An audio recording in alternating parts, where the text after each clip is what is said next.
अवस्था में पढ़ने की होती है और हम गुल्ली डंडा खेलने में अपना समय बिता देते हैं।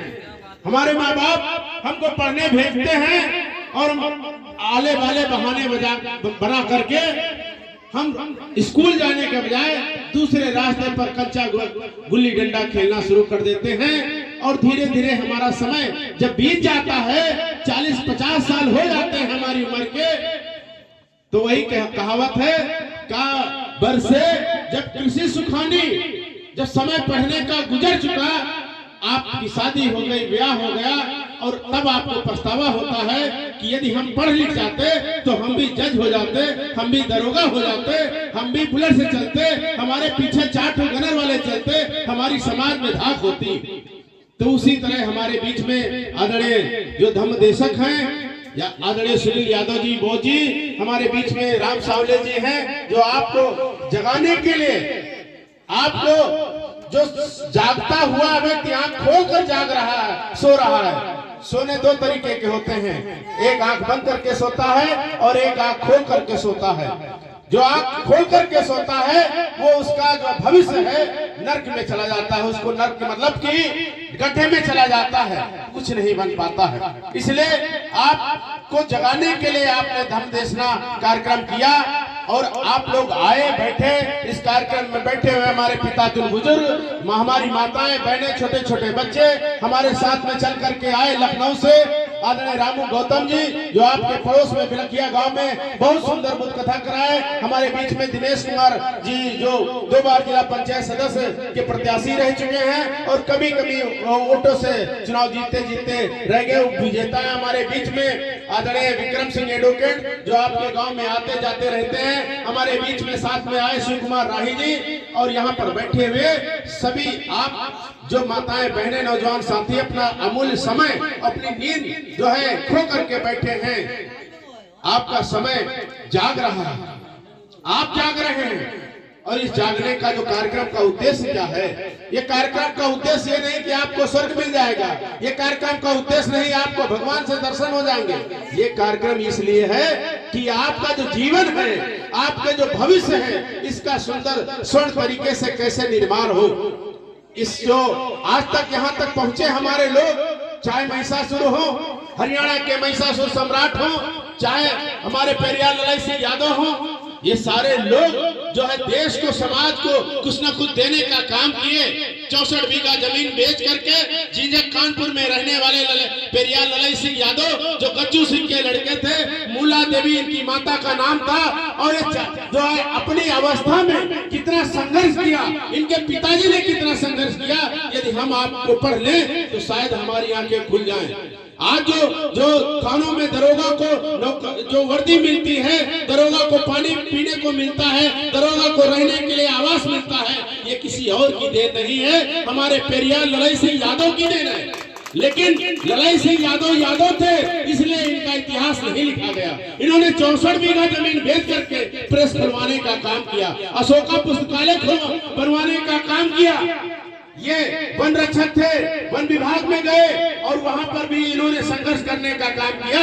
इनको समय से पहले टर्मिनेट कर दिया गया, इनको जेल में भेज दिया गया। इस देश को आजाद कराने के लिए ये 3 साल तक जेल में रहे और जेल के अंदर भी इन्होंने कैदियों के लिए, जो बंद थे कैदी, उनको उनकी सुख सुविधा के लिए, क्योंकि मनुष्य जो है जेल चला जाता है, जेल में जाने वाला आदमी ये न सोचिए कि ये सब जो है अपराधी आदमी जेल जाता है।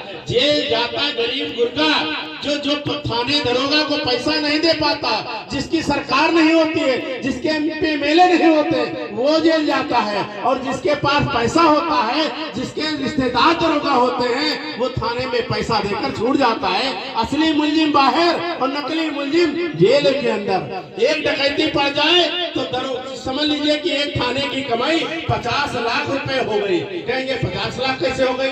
वो सब के बिना पढ़े 50 लोगों का नाम चिन्हित करेगा, उठा के लाएगा, उनको जो है धमकाएगा और जेल भेजने के डर पर 1,50,000 20,000 रुपया ले लेता है। और जो जिससे पैसा नहीं पाता है उसके ऊपर मोटरसाइकिल चोरी, मर्फिया बेचने का न जाने क्या क्या मुकदमा ठो करके उसको जेल में भेज देता है। इसलिए जेल में बंद हुए आदमी 70% बेगुनाह है। और 10 साल तक जेल में जीवन बिता देते हैं, बूढ़े हो जाते हैं, तब पता चलता निर्दोष है। ये सब इसी पर जो है चर्चा करते हुए इस देश के संविधान दिवस के दिन महामहिम राष्ट्रपति ने भी हाई कोर्ट और सुप्रीम कोर्ट के जजों के सामने फटकारा, कहा जेल बनाने की जरूरत क्या है। ऐसी सभ्यता स्थापित किया जाए कि हमारे लोग बिना जो है ताले के लोग रहे, कोई चोरी न हो, व्यभिचार न हो। ये कब होगा? जब हमारी जो है देश की प्रॉपर्टी बराबर हिस्से में मिलेगी, सबको शिक्षा मिलेगी, सबको सम्मान मिलेगी, सबको नौकरी मिलेगी। लेकिन जो नौकरी देने वाला होगा उसको जातिवादी कह दिया जाएगा, जो गुलाम बनाने वाला होगा उसको धन का ध्वज कहा जाएगा। आदरणीय मुलायम सिंह यादव ने कितनी सिपाहियों की भर्ती किया, आदरणीय बहन जी ने कितने जो है 10 लाख लोगों को नौकरी देने का काम किया, लालू यादव कितना नौकरी देने का काम किया। जो बराबरी की बात करेगा वो जातिवादी होगा, और जो गुलाम बनाने की बात करेगा वो देशभक्त होगा। जो देश को गुलाम बनाने वाले अंग्रेजों के साथ थे वो देशभक्त हैं, और जो शहीद भगत सिंह, शहीद उधम सिंह और जैसे सुभाष चंद्र बोस जैसे लोग देश को आजाद कराने के लिए अपना जान न्यौछावर कर दिया, उनको शहीदी का दर्जा नहीं हुआ। अरे हमारे ललन सिंह यादव को जो 3 साल देश के लिए और जो अंग्रेजों से लड़ते हुए, उनकी गुलामी से लड़ते हुए और जो है लड़ते रहे, 3 साल जेल में रहे, इनको भी अभी स्वतंत्रता संग्राम सेनानी का दर्जा नहीं दिया गया। और जो उस जमाने में चोरी में बंद हो गए वो पेंशन पा रहे हैं, अपने बच्चों को नौकरी दिला रहे हैं। इसलिए जब कलम जिसके हाथ में होती है और इतिहास उसी का लिखा जाता है। ये स्वर्ण युग चल रहा है, ये कलयुग नहीं है, ये कलम युग है। और कलम युग में जब आपके हाथ में कलम होगी तो आप अपनी किस्मत बेहतर तरीके से लिख लेंगे।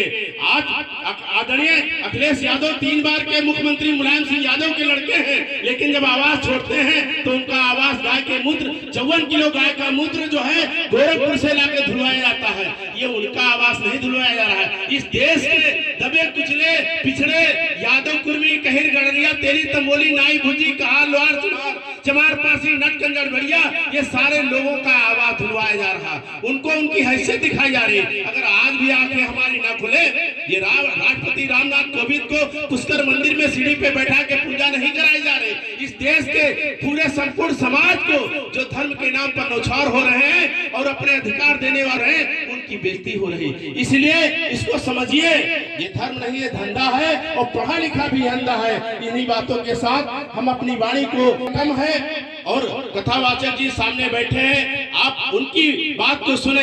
हमारा केवल एक ही पैगाम है, बाबा साहब ने कहा शिक्षा वह शेरनी का दूध है, जो पिएगा दहाड़ेगा और जो नहीं पिएगा गिड़गिड़ाएगा। थाने जाएगा एप्लीकेशन लिखाने के गिड़गिड़ाएगा, बैंक जाएगा, बैंक में विड्रॉल फॉर्म भरने के लिए गिड़गिड़ाएगा, रेलवे स्टेशन पर जाएगा, पूछेगा भैया अंग्रेजी में पट्टी चल रही, ये कौन ट्रेन कहाँ की जाने वाली है। और जो पढ़ा लिखा होगा मोबाइल से ही टिकट बुक कर लेगा। इसलिए वैज्ञानिक युग है, इस वैज्ञानिक युग में अंधविश्वास में ना पड़े, अपने माता पिता के बातों को माने, महापुरुषों की बातों को माने, पढ़े लिखे और अपने घर में डॉक्टर, इंजीनियर, वकील, जज पैदा कर ले।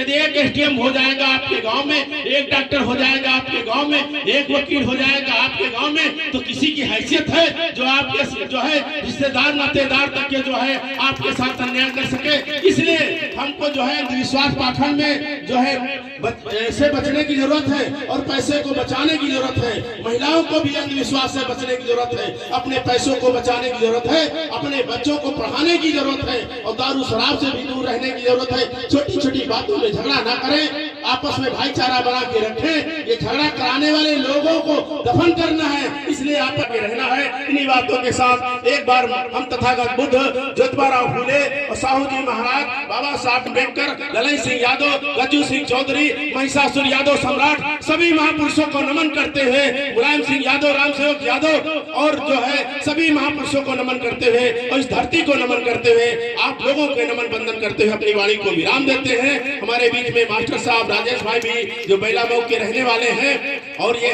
हमारे साथ में वकालत भी करते थे, अब शिक्षक हो गए हैं और इनको